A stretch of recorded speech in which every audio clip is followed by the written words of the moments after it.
নমস্কার বন্ধুরা, আমি মৈত্রেয়ী আর আমার চ্যানেল এক্সপ্লোর উইথ মৈত্রেয়ীর আরও একটা নতুন ব্লগে আপনাদেরকে সুস্বাগতম। আজকের থেকে আমি শুরু করব একটা নতুন সিরিজ, যেটা হলো বাড়ির দুর্গাপুজো কেমন হয়। তো আমাদের বাড়িতে প্রতি বছর দুর্গাপুজো হয় এবং এবছরও যথারীতি নিয়ম মেনে দুর্গাপূজা অনুষ্ঠিত হয়েছে। তো দুর্গাপূজার ষষ্ঠী থেকে দশমী সমস্ত ইতিবৃত্ত তুলে ধরব এই ব্লগে। তো প্রথম দিন আজকে ষষ্ঠী, আজকে মহাষষ্ঠীর দিন মায়ের আগমন ঘটবে বাড়িতে এবং তারপর নানান রকম আচরণ পালন করা হবে। তো দেবী দুর্গা অধিষ্ঠিতা হন প্রতি বছর এই 5 দিন: ষষ্ঠী, সপ্তমী, অষ্টমী, নবমী, দশমী। এবার পুজো কিন্তু একটু আগে সেপ্টেম্বরেই শুরু হয়ে গেছে। তো ষষ্ঠীর দিন সন্ধেবেলা মা আসছেন আমাদের ঘরে। তো মায়ের মূর্তি চলে এসেছে বাড়িতে। আমরা অশোকনগরের এক কুমোরের কাছ থেকেই মূর্তি বানাই, তার নাম তাপস পাল, এবং মূর্তি আসে লরি করে এবং মূর্তির সঙ্গে এই যে 8-10 জন ছেলেকে পাঠানো হয় মূর্তি ঘরে তুলে দেওয়ার জন্য। তো এখন চলছে সেই তোড়জোড়। মূর্তি ঘরে তোলার আগে কিন্তু মূর্তির চাল লাগানো হয় না, মূর্তি ঘরে ঢোকানোর পরই মূর্তির চাল লাগানো হয়।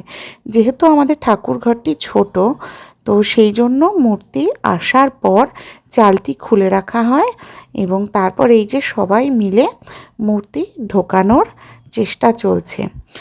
আর এবার কিন্তু আমাদের মা বেশ বড় হয়েছে, অর্থাৎ প্রত্যেকবার যে মাপের ঠাকুর হয় এবার কিন্তু তার থেকে একটু মাপে বড় হয়ে গিয়েছে ঠাকুর। তো যাই হোক, বাড়িতে এখন রাত্রিবেলা মায়ের আগমন ঘটেছে এবং ঢাক, কাসর, বাদ্যি বাজছে এবং আমার ছেলে মহানন্দে সেটা উপভোগ করছে এবং মা চলে এসেছেন ষষ্ঠীর দিনই বাড়িতে। তো আজকে এই ষষ্ঠীর দিন ষষ্ঠী পূজা হবে এবং তারপর শুরু হবে মহাসপ্তমীর তোড়জোড়। তো আজকের রাতটা কিন্তু ভীষণ পরিশ্রমের আমাদের কাছে। এখন মায়ের অবস্থান হবে ঠাকুর ঘরে, তারপরে শুরু হয়ে যাবে ষষ্ঠী পুজো এবং ষষ্ঠী পূজা অন্তে সপ্তমীর কাজকর্ম গুছিয়ে তারপর কিন্তু আমরা ঘুমোতে যাব। তো এখনই প্রায় রাত্রি 9:30-10টা বাজে। রাত্রি 1টা-2টোর আগে আমাদের এই কাজ সম্পন্ন হবে না।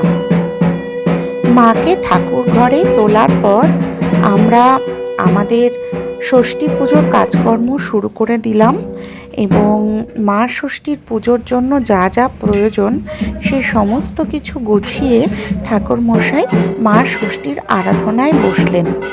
আমাদের বাড়িতে 2টি ঠাকুর ঘর। তো একটি ঘরে মা দুর্গা অধিষ্ঠান করছেন আর আরেকটি ঘরে যেখানে শিবলিঙ্গ আছে, সেই শিবলিঙ্গর পাশেই বেল কাঠকে অধিষ্ঠান দিয়ে আমরা মা দুর্গার ষষ্ঠী পুজো সম্পন্ন করছি এবং আমাদের এই ঘরেই প্রতি বছর বেল কাঠ দিয়ে ষষ্ঠী পুজোর আয়োজন করা হয়, যেহেতু বেলতলায় ষষ্ঠী পুজো হয়। এদিকে মা দুর্গা তার নিজের যে আসন, আমাদের বাড়িতে মা দুর্গার জন্য যে আসন নির্মিত, সেই বেদির উপর অধিষ্ঠান করেছেন।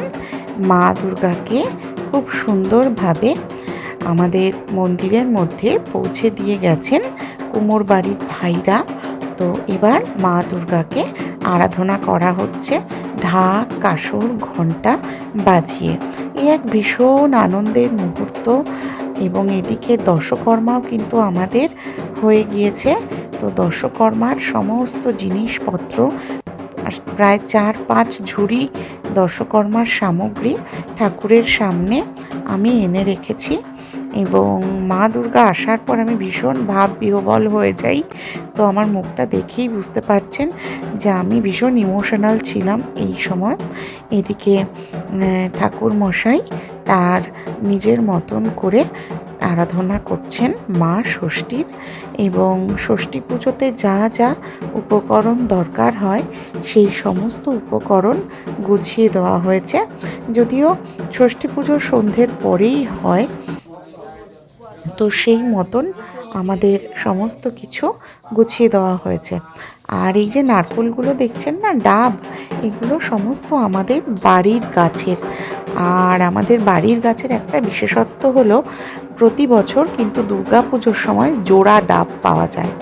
আমার মা এই জোড়া ডাব যে বছর প্রতি বছরই পেতেন, মানে কোনো বছর এমন হয়নি যে সে বছর আমরা দুর্গা পুজোয় জোড়া ডাব পাইনি। এবং আমাদের 3টে নারকেল গাছে তখন নারকেল হতো, এখন আরও একটা নারকেল গাছে নারকেল হয়।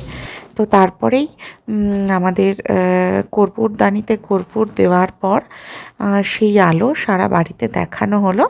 এখন চলছে মায়ের অস্ত্র সজ্জার কাজ। মায়ের অস্ত্র সমস্ত কিছু নিয়ে আসা হয়েছে, কিন্তু এই অস্ত্রগুলো লাগানোটা একটা বেশ ভেরি ডিফিকাল্ট ব্যাপার, কারণ ঠাকুর প্রচুর উঁচু। তো এইরকম একটা লম্বা টুলের ব্যবস্থা করা হয়েছে। সেই লম্বা টুলের ওপরে বসে অভিষেক এই ঠাকুরের সমস্ত অস্ত্রসজ্জা সম্পন্ন করছেন। আর এদিকে বাইরে কিন্তু ফাঁকা হয়ে গেছে, রাত্রি প্রায় 12টা 12:30 বাজে। বাড়িতে যারা যারা অতিথি ছিল তারা যে যার মতন ঘুমিয়ে পড়েছে, পাড়ার লোকেরা বাড়ি চলে গিয়েছে, কিন্তু আমাদের তো কাজের শেষ নেই। তো আমরা একের পর এক পুজোর গোছগাছ করছি। এখন মায়ের অস্ত্রসজ্জা হচ্ছে এবং একে একে বিভিন্ন অস্ত্র মায়ের হাতে সাজিয়ে দেওয়া হচ্ছে। তো এই অস্ত্রসজ্জা হয়ে যাওয়ার পর আমাদের আরেকটা কাজ বাকি থাকবে। সেই কাজটা হচ্ছে মায়ের কলা বউ তৈরি করা। তো সেই কাজটাও করতে হবে। এবং নবপত্রিকা স্নান যেহেতু সপ্তমীর দিন সকালবেলাই, তাই আজকে রাতেই নবপত্রিকা সুন্দর করে বানিয়ে তাকে শাড়ি পরিয়ে তৈরি করে রাখতে হবে, কারণ সকালবেলায় আমাদের নবপত্রিকা নিয়ে স্নানে যেতে হবে একটা বড় দিঘিতে। এরপরে চাঁদমালা পরানো হচ্ছে আর মায়ের মালা পরানো হচ্ছে। মায়ের মালাটা এবার পদ্মের মালা আমি নিয়েছি, গোলাপি রঙের পদ্মের মালা, এবং মালাটা খুব সুন্দর। শুভরাত্রি।